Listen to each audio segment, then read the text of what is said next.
Story 1. Tuller Bridge. The haze of the fever had me bathed in sweat. I don't really know how I got here. Yes, many times I've rowed to pass the Tuller Bridge. The bus ride to Tuller Bridge was dull. My feet tapped rhythmically on the floor in anticipation. The gray bus turned left and right in weary familiarity. We've passed cars of all sorts, shiny sports ones and neglected sedans, a screeching of tires here. Then the bus's hydraulic doors opened.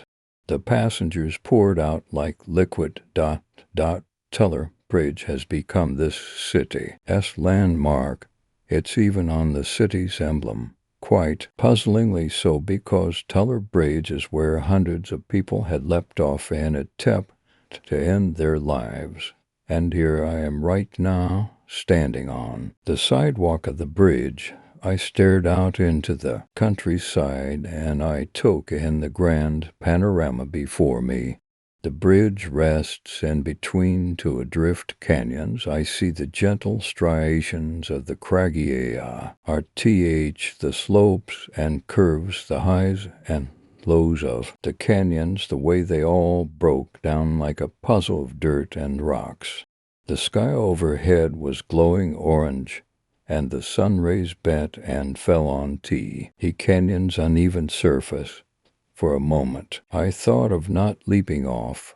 I was struck hard by the landscape, but I knew it was all a pink cloud bound to turn into a piercing gray later on. The pain of living was tangy and metallic in my mouth. I want to spit it all out, but it just keeps rushing back like an endless tide at the edge of the sea. It's stupid how the local municipality has done absolutely nothing to prevent any more jumpers from going off save the futile public safety announcements. They were a bother, at the least. Right here on the sidewalk of Tuller Bridge I saw no such thing as a tall enough guardrail to deter jumpers. It's as if the bridge is saying, "Go ahead, jump. I will take you places you never knew you could be." No wrong could come of this. The bridge was open, and the ground below was inviting. The ground from which we sprung will be the ground in which we are to decompose. Out of nowhere, a bird slowly descended and sat beside me. Bird had feathers that were white like ivory. Its size was a meager fistful, but it seemed aged. "This isn't the end, pal," said the bird. "Is this for real, or is this a fever dream?" I replied, puzzled. "This is as real as it gets." "Then how on earth are we communicating?" My voice has grown harsh and curious. "No more questions asked, buddy. I am here to stop you from encountering the fate of the many who stood here as you do now. Do you seriously expect my life to change for the better?" "I believe not. This is absurd. Talking to a bird and what an OT.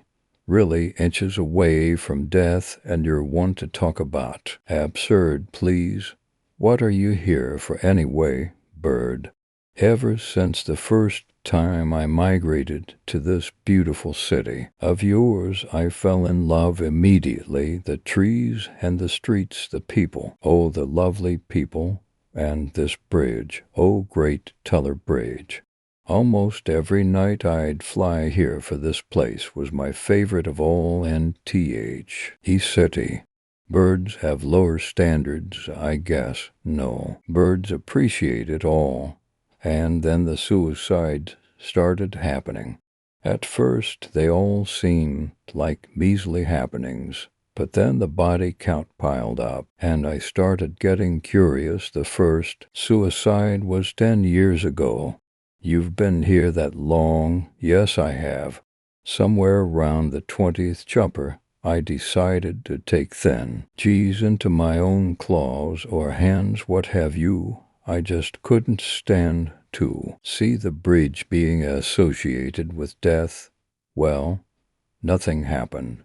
The body count has reached past hundreds, I guess you failed. And just like that, I found myself talking to a bird. I sat down and dangled my feet off the bridge and looked at the bird perched by my side. Every single time I see a possible jumper, I reveal myself to them, and every single time they leap to their deaths. I guess my words are not convincing enough. Well, what exactly do you say to them? What would you say? Why, to me, I offered them a ride on my wings, a journey through the boundless skies, the wind on your cheeks. I gave them a chance to see the world as I saw it, freely and carelessly, a tempting invitation it seemed. And then what? I guess their pain was too much to try and get a taste of life again. They all jumped to their deaths. The sun was slowly setting. The wind was turning cold as tea. The cars whizzed by. There was a droning sound floating amidst the air. And now I offer to you, jumper. Would you like to be taken on a trip? The canyon was beckoning, the soft amber glow from the heavens melted perfectly on the boulders. At that moment, I was under a spell, not sure if it was the bird or the view that had reeled me in. I thought for a moment, yes, bird, take me. Flying, I want to see it all, and at that moment, the bird flapped its wings and slowly ascended mid-air. The bird said, trust me, you will find joy in life once more. And it grabbed me by my collar, and we blasted off into the air. The wind was pummeling my body, but it calmed my internal tempest. We were getting higher and higher. With my eyes I traced the streets below. I saw the boulders and the dirt and the lights from the cars. The city was glowing, electric in the dark. I was in the air, going faster than I had ever been in my life. I saw the city below, the beautiful people, the trees dancing under us, the howling wind bent to sound like humming angels. The bird saved me from death and rewarded me with something fantastic. We turned westward, heading towards the canyon. I was screaming, why, ecstasy. I felt the clouds on my back and the sun's warmth on my cheeks. We approached the infinity set by the boulders and the crevices and the dust below. What did I tell you? The bird asked. I was too happy at that moment to come up with words. All I could muster up was laughter. Sadly, all good things must come to an end. I could only bring you so high. Bird said. I was puzzled. We were suspended high above and had been hovering at quite an altitude. The bird spoke. To be honest, they all said yes. Now I was able to speak, but the adrenaline was still adrift in my blood. Who said yes, and to what? To hundreds of them. They did not leap off. They went flying with me as you do now. And as the bird finished his words, I felt its grip from my collar loosen. I was gaining speed again, but this time I was fast heading for the ground hundreds of feet below. I heard a bird's chirp coming from miles above as I plummeted. The sun had long been replaced by the moon. The trip was over. The day was done. Story 2. Subject 81. Light. Searing. Brutal light awakens you, pulling you from the dark oblivion you didn't leave and know you were in. Screams echo around you, long and pain, and it's only after a few moments that you realize one is coming from your lips as well. You ache all over, your very nerve endings alight with agonizing energy that just begs to be released, a kind of pent-up reserve that is burning you from the inside out, lashing out with your arms. The jangle of chains and new pain in your limbs reveals that you're bound to a table set at an angle. Only now do you even consider looking around you. To your left and right are similar tables, each bearing a naked man bearing coarse stitching in intricate webs over the exposed flesh, most of which is mismatched and oddly shaped when compared to the rest of their various frames. You look down at yourself, still screaming as you see two small arms protruding from your stomach, manacled together at the wrists. Most of your body is an off-white gray color, with black veins sitting below the taut flesh, though several patches of your torso are an ashen color reminiscent of coal. Closing your mouth, you blink your eyes, fighting back the terrors as your eyelids scrape over itchy orbs. Ah, the miracle of Leaf. A man hollers over the cacophony of screams, a faint buzzing you hadn't even noticed going silent moments later. The other men notice him and stop screaming.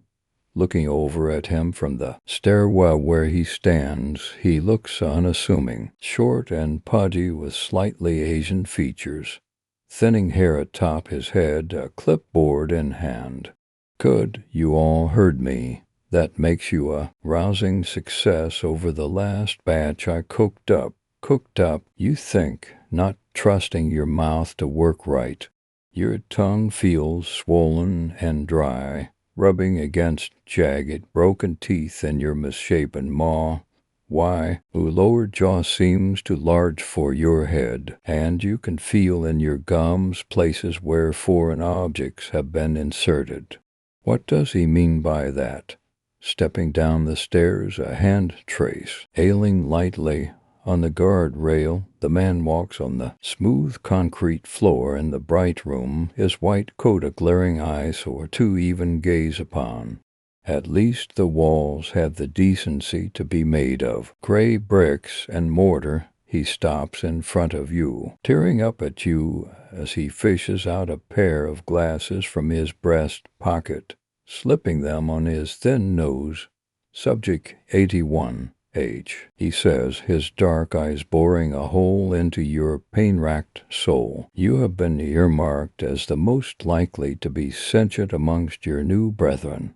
Can you understand me? You stare at him for a moment before nodding jerkily. It seems your body's muscles twitch and pulse, daring to break free and stretch.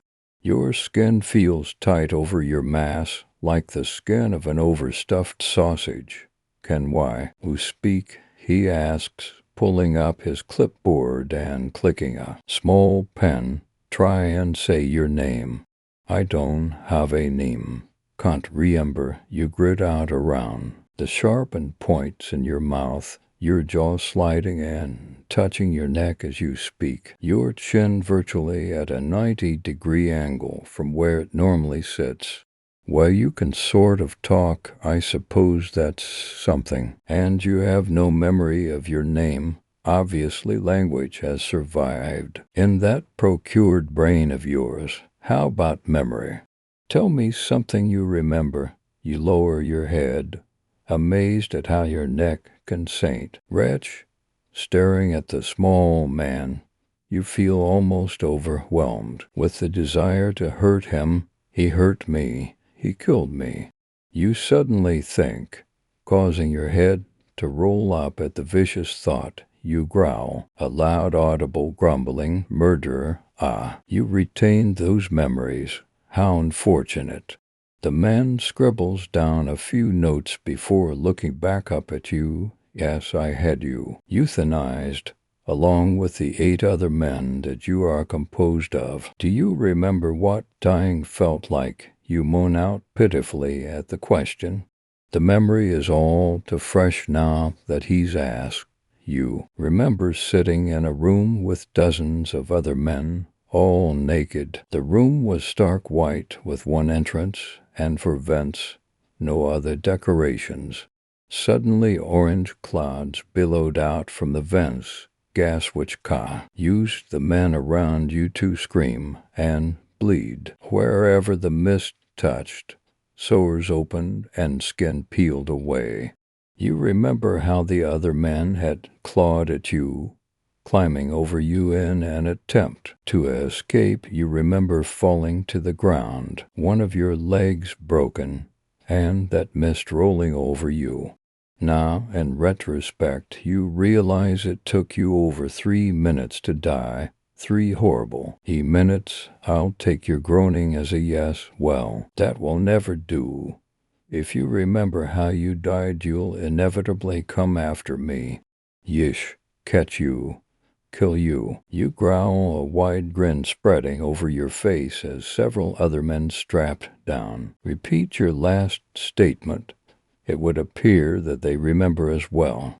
The little man doesn't look like he likes this at all. You can smee lines, the sweat trickling down his neck. No, I'm afraid that won't be happening.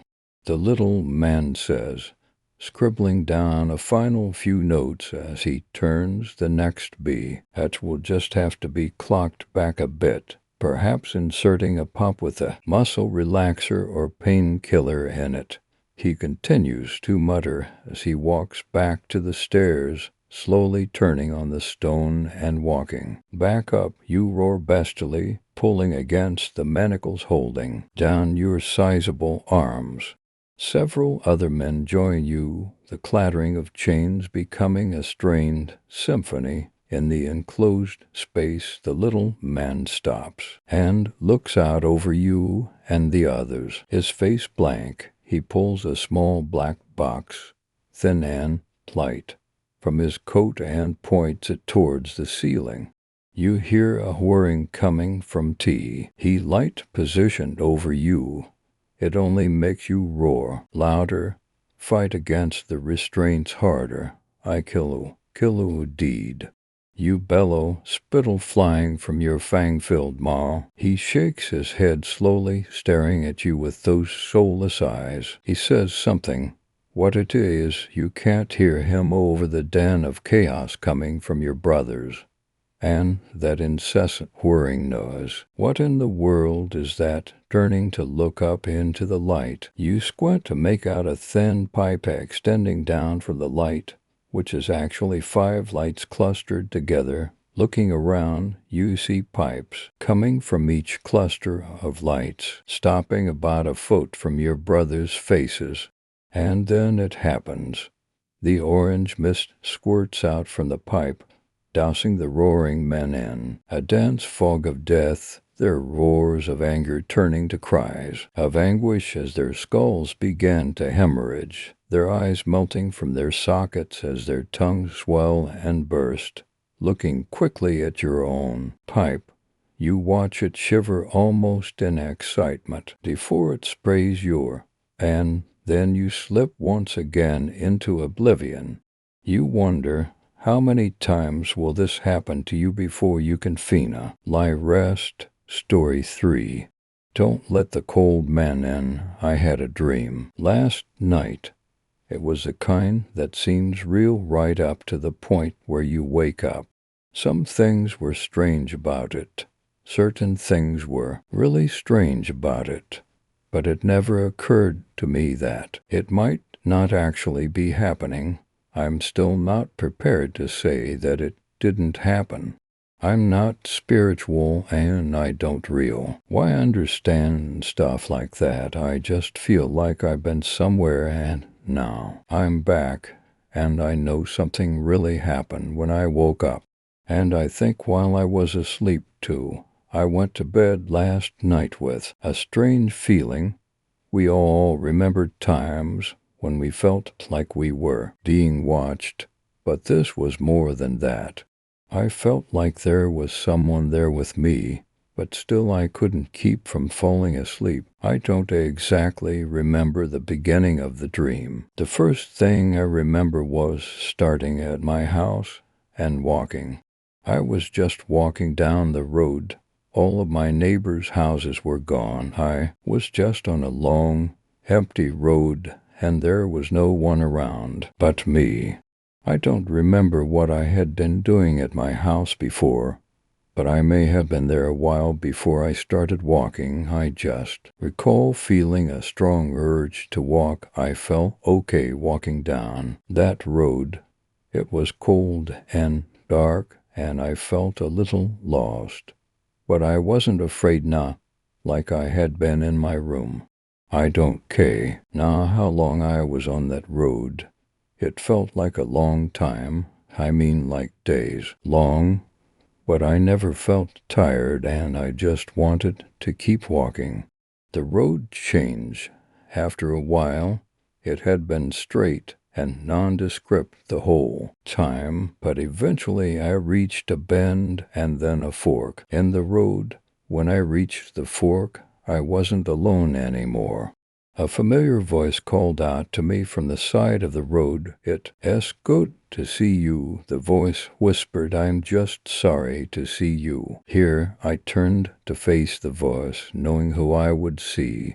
It was an old friend from my childhood, someone I haven't seen in years. He looked just a little different from how I remembered him, but not by much. He was older than when I saw him last, obviously, but he seemed at least a few years younger than me. Somehow even Thog H were supposed to be the same age. He was also very pale, unbelievably white, in fact, and he had deep circles around his eyes that were solid blue, as were his lips. "What are you doing here?" I asked. "I'm here to warn you," he replied naturally. I was all ears. "There's a man in your house right now," he explained. "What do you mean there's someone in my house? I was just there. I think I didn't actually know how long ago I had been there. I wasn't sure how long I had been walking." "You don't understand," my friend stammered with apparent urgency. "He's really in your house right now." I had no idea what he was talking about, but I was curious. "Who is he?" I asked him.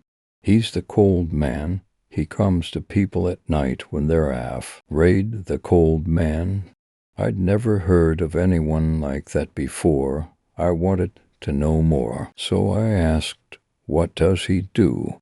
"He waits to be noticed. Then he makes his move. You know that chill you feel on your back when something really scares you? That's not just nerves. That's him, standing behind you." "What for?" I wondered.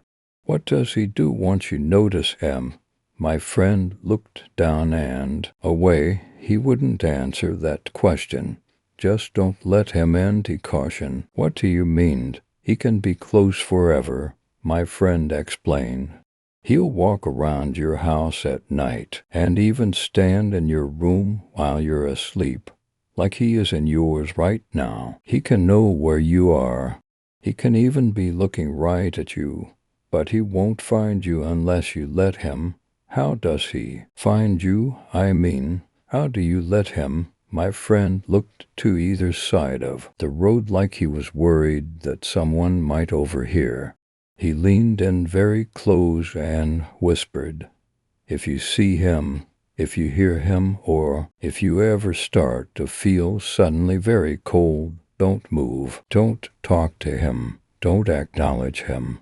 Don't ever let him in." "I don't understand," I admitted. "How do I get rid of him?" "You can't," my friend replied in a small, shuddering voice. "Look, I'm out of time. Out of time."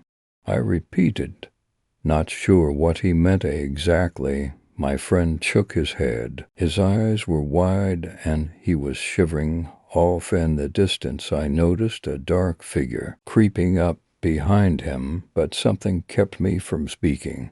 "My time is up," he stammered. "Just whatever you do, Don T. Let him in, and whatever you do, don't answer it." Something pulled my friend into the darkness, and suddenly I couldn't see him anymore.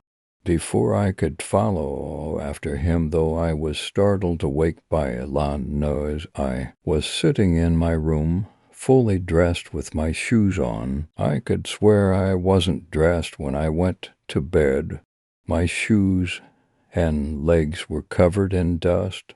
My feet were sore, and I could hear a wren ting noise right next to me.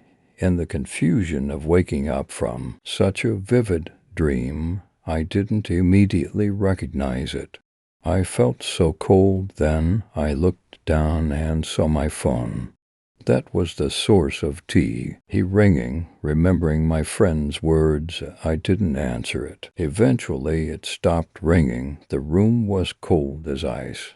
The feeling that I was being watched was as strong as it had been when I had fallen asleep. I could hear something moving inside my closet, but I dared not move. I just closed my eyes and waited. Eventually I heard footsteps walking away, still from inside the closet. It was as if they were walking down some unseen hallway, though my closet is small and I couldn't see anything unusual in there. When the footsteps got far enough away, the coal lifted. He didn't get in this time. If my dream was true, if the thing in my closet was who I think it was, I must never let him in. I think he'll be back tonight, though. That's when he's supposed to come, as my friend told me. I don't know what happened to my friend, but I just hope people will remember his warning. If you start to feel cold while reading this, don't be alarmed. If you hear something in your house, just ignore it. You can't afford to let him find you. Don't let the cold man in. Story 4. Myriad Boardwalk. As I walked down the familiar venue of Myriad Boardwalk, I realized that this SH, or a line amusement park, is different from it once was. I remember the bright, rich colors of the tents as vibrant displays of red and white. Colorful flags always flapped in the cool ocean air. At its prime, this popular retreat hosted locals and travelers nearly every weekend since its opening in the summer months of 1945. Now, with its dwindling number of guests and lack of ambience, the Myriad is quite literally dead. I continue forward, only passing a few others every now and then. None of them look familiar. Today is unlike most. The sky is gray and spotted with shadowy clouds that block the sunshine rather than welcoming it onto the beach. Most of the concession stands and games are closed. Only a few offer a moment's amusement for a hefty price and a high chance of failure. To be quite honest, it is sad the staff that now patrols the boardwalk reeks of oil and the sick stench of bitterness. The rides are useless in their mechanics. Nobody rides them anymore. With the passing times, the Ferris wheel became the symbol of amusement parks across the globe. At the Myriad, it is the symbol of a faded era. When I was a little girl, I loved Myriad as a small girl bouncing around in a yellow sundress. I went from stand to stand and begged the cheerful men to slip me a free treat. The first stop on my routine Myriad run was the cotton candy stand. The man who operated the machine, Pops, as I called him, always patted my bouncy curls and handed me a large swirl of pink cotton. I would thank him in my own girlish way and go off to bother someone else. Then I made my way to one of the numerous games. The staff all looked the same in their white suede jackets lined with red stripes, but that did not stop me from creating personal nicknames for each one. I can remember this place as being grand and filled with life. I sometimes wonder both how and why I end up back here, even when I know the memories I've made have died. Back then, my parents were young, jubilant, and in love. They took me to Myriad nearly every weekend. My mother always wore her high-waisted denim shorts with a polka-dot bikini top. My father, the business man, wore a stunning brown suit with sleek pinstripes. I would later come to know that my father played a large role in the organized crime ring upon which Myriad was, more or less, found. Ed, when he wasn't placing loving pecks on my mother's rosy cheeks, he was usually somewhere inconspicuous with his colleagues. Too young to thoroughly enjoy most of the rides at Myriad, my parents were sure to take me on the giant Ferris wheel. If we happened to get conveniently stuck at the very top, I squealed with delight. Then, against the setting sun, my parents would share a loven cheek kiss that always made me feel as if I was the luckiest girl in the world.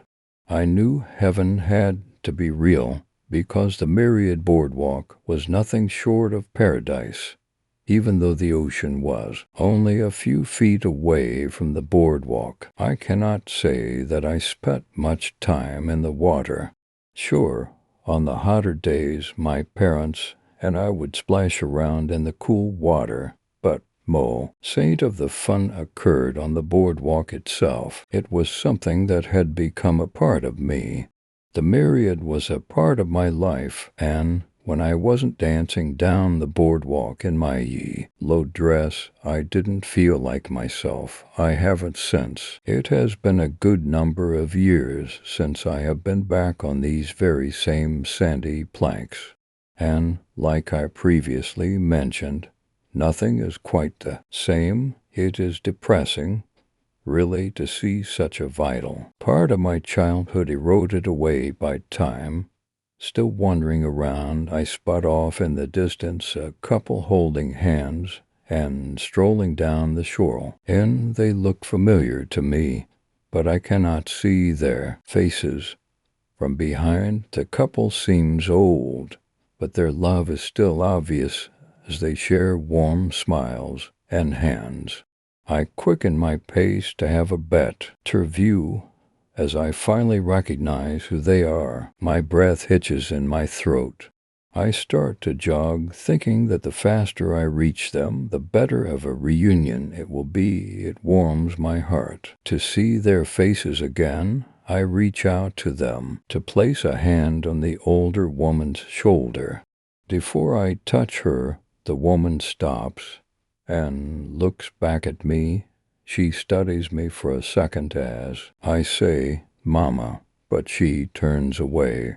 My father asks her what is wrong. Her brow furrows, and she says, "I thought I felt something, but it was nothing." They continue their stroll down the beach. I jump to grab my father, to beg him to stop and turn around, but my hand grabs air. Some time ago, I strayed too far from my parents' watchful eyes, not because I disobeyed, but because I was a teenager. I thought boys were cute, but my father made boys nervous, so I often wandered off to meet my friends during our routine weekend trips to the boardwalk. My parents were particularly preoccupied with them. My father's business affairs, he and his colleagues had gone too far in their quest for complete control of the city. It was around this time that my father had struck up a lucrative deal with the local police in exchange for some exaggerated information about a rival family and a good amount of cash. The police effectively eliminated my father's rivals from the city, killing some and jailing the others. My father and his associates walked away from the deal completely satisfied and with no blood on their hands. The rival families, remaining immature members, rage the news. Suddenly their fathers, uncles, and friends were behind bars or buried underground. Cash stopped flowing. Instead, it was rerouted into the pockets of my father's fine-tailored Sioux. It's the struggling rival gang formulated a plan for retaliation, ensuring it would be painful, effective, and yet extremely personal. They decided on a course of action. When the time was right, the Y planned to load a car with weaponry and men and drive until my father lay dead in the streets. My father caught wind of this plan, but chose to ignore it. He scoffed at the idea of such a public retaliation. He refused when my mother persuaded him to alert the authorities. Instead, he insisted my mother and I get into the car for another weekend trip to the ocean. I didn't have the chance to say goodbye, but my father's source failed to tell him because his source was a rat. Was the intended target was not my father or his friends. It was me. On a warm, sunny afternoon, I stopped believing the myriad boardwalk was heaven. I died with a pink swirl of cotton candy in my hand. For now I aimlessly wander here, stuck in this wasteland of memories, transparently observing life from the other side. Story 5, a touch of history. I love history. I love old things.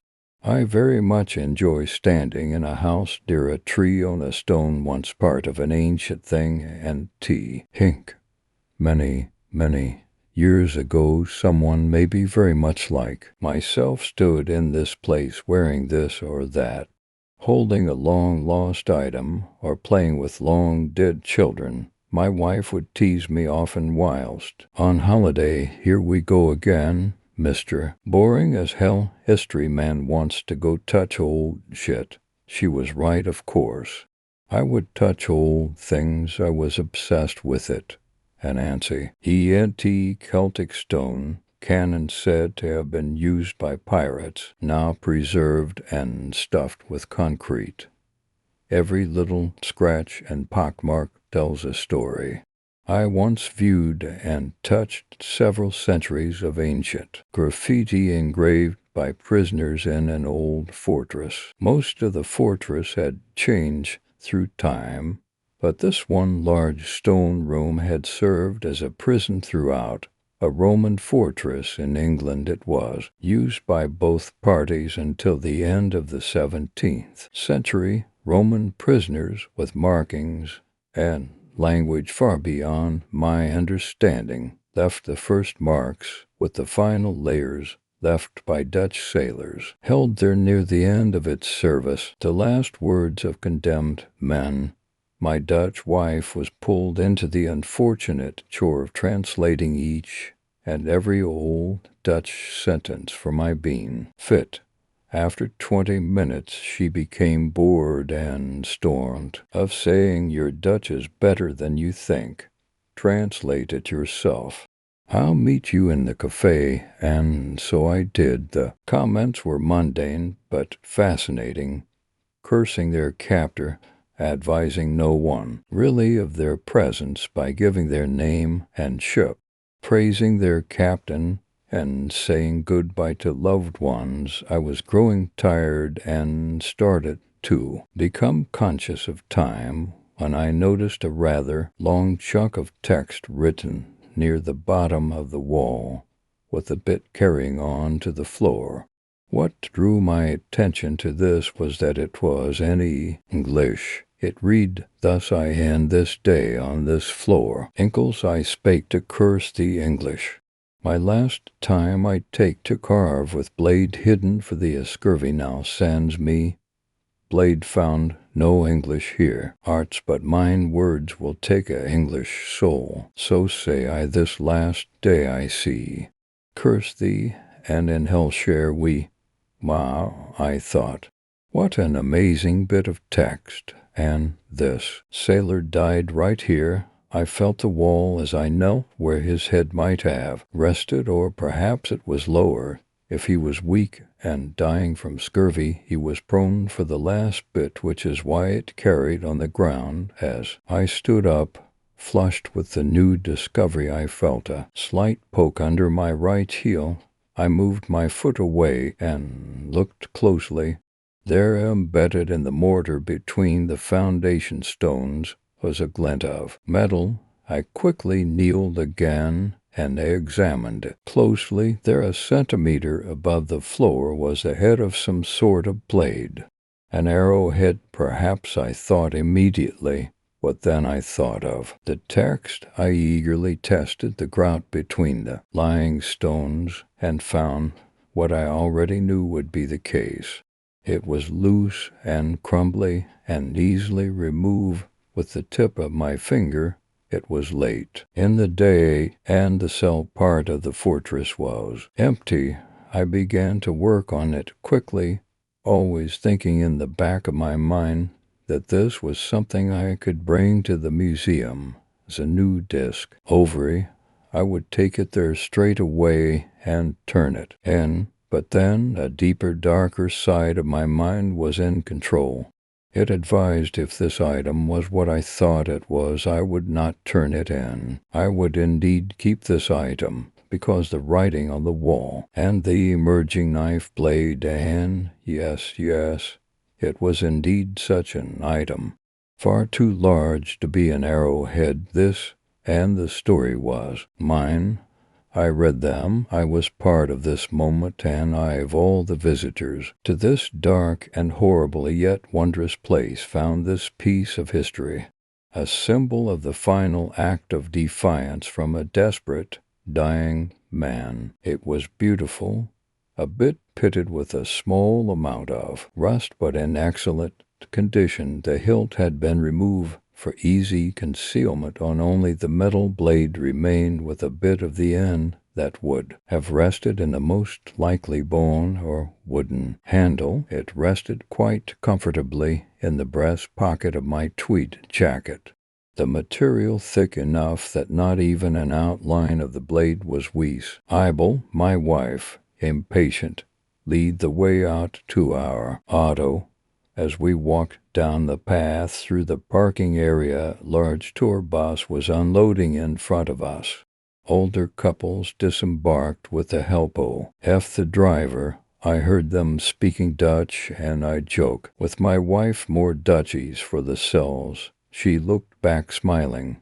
As we approached, the last of the passengers were walking toward the fort, whilst the driver looked on, pulling out an old pipe clay. I recognized it right away.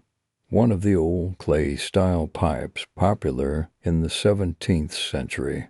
He was thumbing in tobacco from an old worn leather pouch, a quaint little gimmick for the tourists, perhaps, but why did he present it after they left?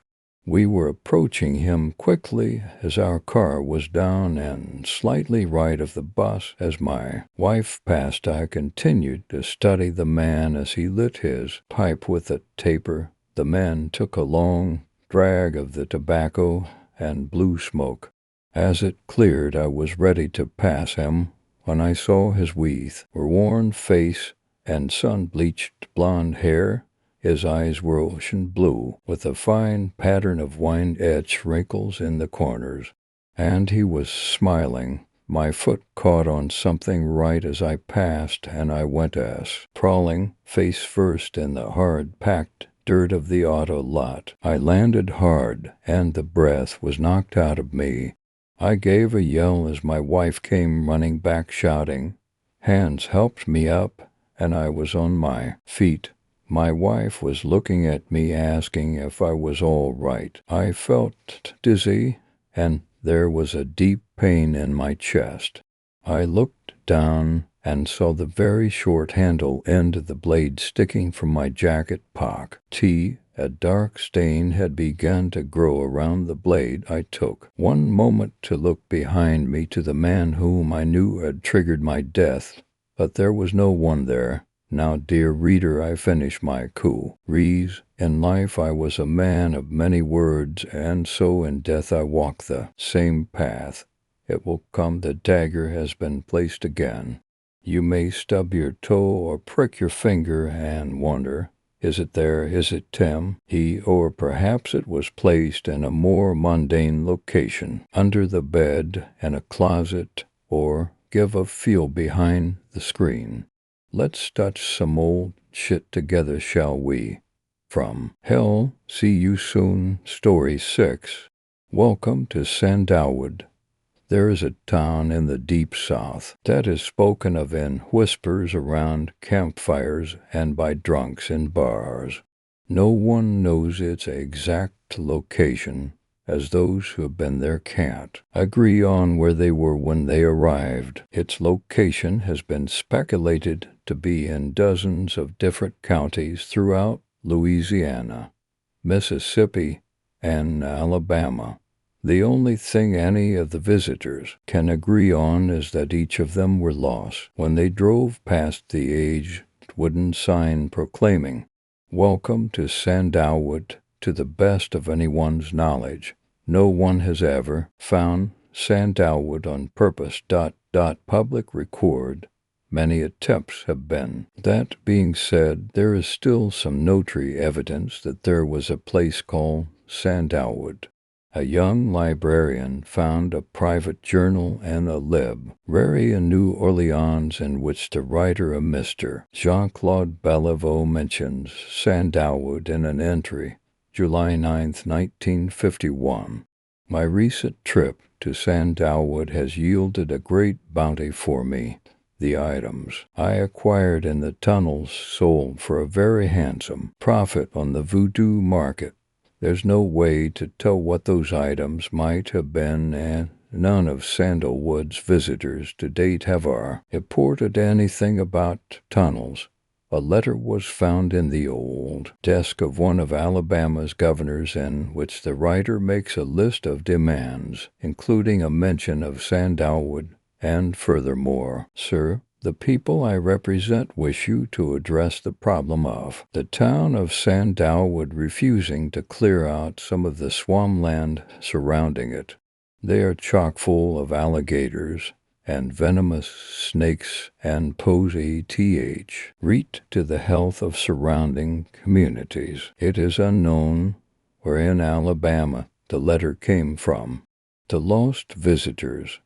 Everyone who visits Sandalwood and tells about it was lost way, and they happen upon it, or at least so they claim, mostly as couples or college students, or just lone thrill seekers wanting to explore the unique culture of the South without actually taking time to research where this culture might be found. Very few natives of the 3 states where Sandalwood can supposedly be found have ever been there, though many have seemed to know something about it. All the visitors report that Sandalwood is a ghost town, completely devoid of life. They describe the town's layout thusly. To the north and east there is nothing but swampland. There is a road running out of the swamp to the east that leads through Sandalwood, and this is the road most people arrive by. There is also a road to the north, but it appears to be mostly submerged in bogs. The scent of town is a smattering of several hundred houses, barns, and public buildings, all abandoned. A road that branches off from the main street leads south to a large hill that a sign identifies as Cemetery Hill. The hill is covered with hundreds, if not thousands, of graves which are positioned on multiple terraces cut into the hill. Those brave enough to explore claim that each terrace is D with human bones. Some of the graves appear too deep, partially dug up. Several of the visitors have claimed to hear shuffling and scratching from beneath the graves, as though something large was moving. Underneath the ground, beyond Cemetery Hill, is a remarkably complex series of buildings and facilities that appear to have served as a campus. A sign at the entrance identifies the area as Sandalwood University. There appear to be no students, but the visitors report that the campus is very modern, even having computers and vending machines, and appears to be well kept and clean. It goes without saying, of course, that no record of any 100 known visitors of Sandalwood, 17 have disappeared. One man lost his wife, claiming that he was exploring Cemetery Hill while she remained with the car When he came back, it was empty. A group of 6 college students lost one of their friends while camping out in a barn in Sandalwood to escape a large storm. Strangely, it cannot be determined which storm this was. They slept together but woke up to their friend missing. A detail that was left out of the police report but circulated through word of mouth was that the friends had seen strange shapes moving through the rain, but that it was too dark to make them out completely. Some appeared humanoid, others did not. Local incidents. The residents of the 3 states have their fair share of Sandalwood stories as well. A runaway child case involved a troubled teenager telling her parents that she was going to live in Sandalwood. She was never found. A man committed to a psychiatric hospital in Louisiana claimed that he once lived in Sandalwood. He was able to describe the physical details of the town perfectly, but most assumed that he heard them through stories of their visitors. He committed suicide via ingested blasts several weeks after his committal. A farmer's dog ran away for 2 weeks and returned with a postcard in his mouth that shows a picture of a woman holding apple pie next to the Welcome to Sandalwood sign and smiling. Similarly, a postmaster in Mississippi took a picture of a stamp he found on a letter with no return address that has a picture of the Sandalwood sign on it. He refused to reveal who the letter was addressed to. A young man in his freshman year at Mississippi State University saved a screenshot of an email he received from Sandalwood University offering him a full scholarship to attend. Legacy. Sandalwood remains very mysterious, but recently has been gaining national attention after a prominent congressman's son disappeared on a trip to Alabama.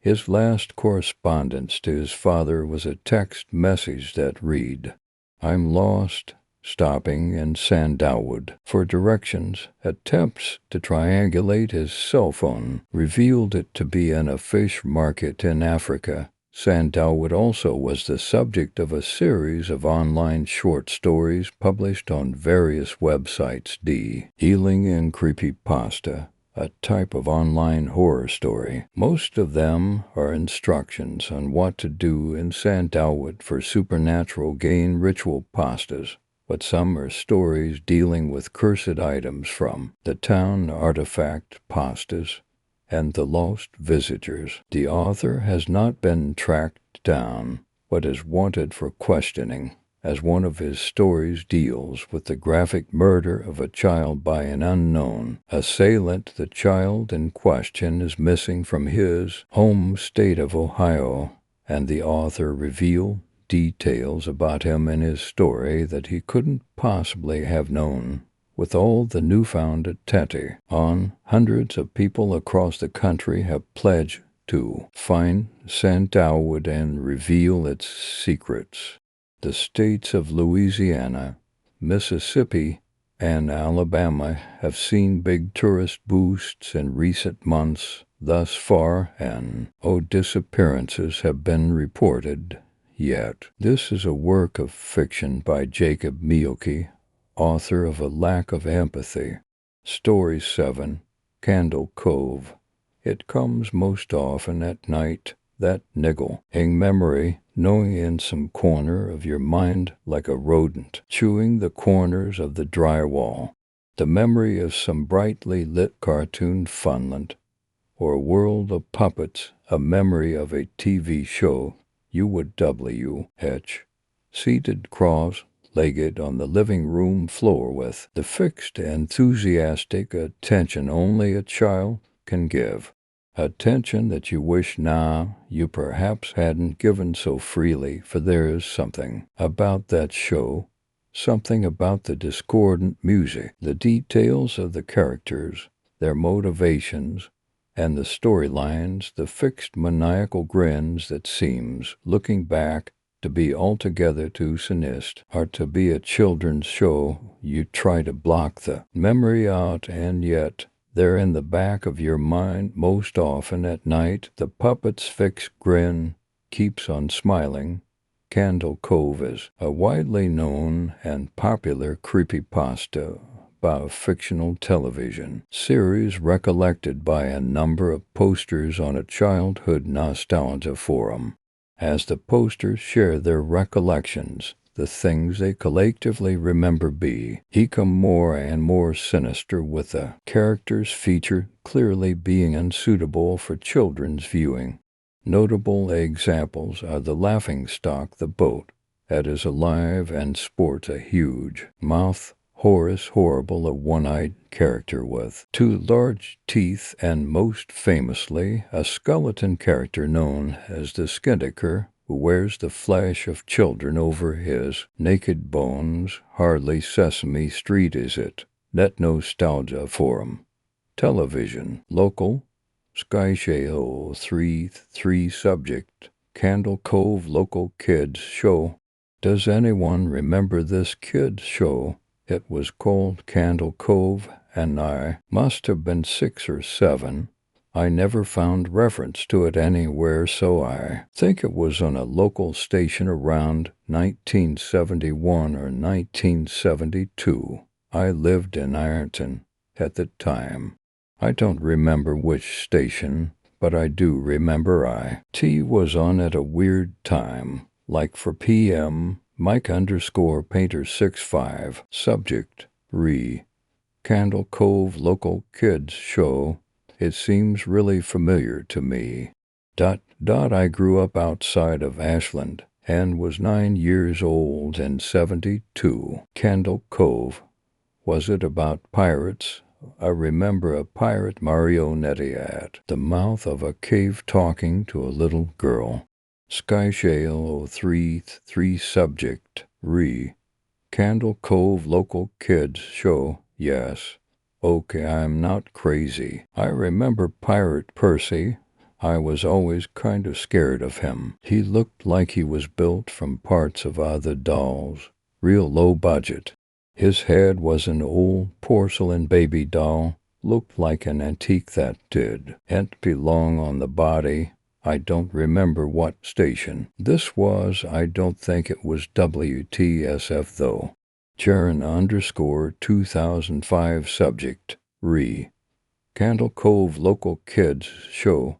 Sorry to resurrect this old thread, but I know exactly what show you mean. Skyshail. I think Candle Cove ran for only a couple months in 71, not 72. I was 12 and I watched it a few times with my brother at Washington's Channel 58. Whatever station that was, my mom would let me switch to it after the news. Let me see what I remember.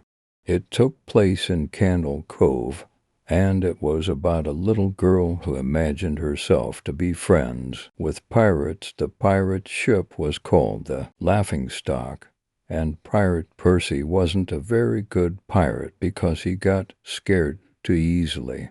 And there was calliope music constantly playing. Remember the girl's name? Janice or Jade or something? Think it was Janice. Skyshail 3 subject, Candle Cove Local Kids Show. Thank you, Jaren. Memories flooded back when you mentioned the Laughingstock and Channel 58. I remember the bow of the ship was a wooden smiling face with the lower jaw submerged. It looked like it was swallowing the sea, and it had that awful Edwin voice and laugh. I especially remember how jarring it was when they switched from the wooden plastic model to the foam puppet version of the head that talked. Mike_Painter65 subject, Candle Cove Local Kids Show. Haha, I remember now too. Do you remember this part? Skyshail, you have to go inside Skyshale 33 subject re. Candle Cove local kid S show. Ooh, Mike, I got a chill reading that. Yes, I remember. That's what the ship always told Percy. And there was a spooky place he had to go in, like a cave or a dark room where the treasure was, and the camera wool. Deep push in on Laughingstock's face. With each pause, you have to go inside with his two eyes askew, and that flopping foam jaw, and the fishing line that opened and closed it. It just looked so cheap and awful. You guys remember the villain? He had a face that was just a handlebar mustache above really tall, narrow teeth.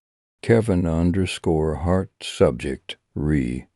Candle Cove local kids show. I honestly thought the villain was Pirate Percy. I was about 5 when this show was on. Nightmare Fuel. Jaren_2005 subject re. Candle Cove local kids show. That wasn't the villain. The puppet with the mustache. That was the villain's sidekick. Horace Horrible. He had a monocle too, but it was on top of the mustache. I used to think that meant he had only one eye, but yeah, the villain was another marionette, the skin taker. I can't believe what they let us watch back then. Kevin_Hart subject re. Candle Cove local kids show. Jesus H. Christ the skin taker. What kind of a kid show were we watching? I seriously could not look at the screen when the skin taker showed up.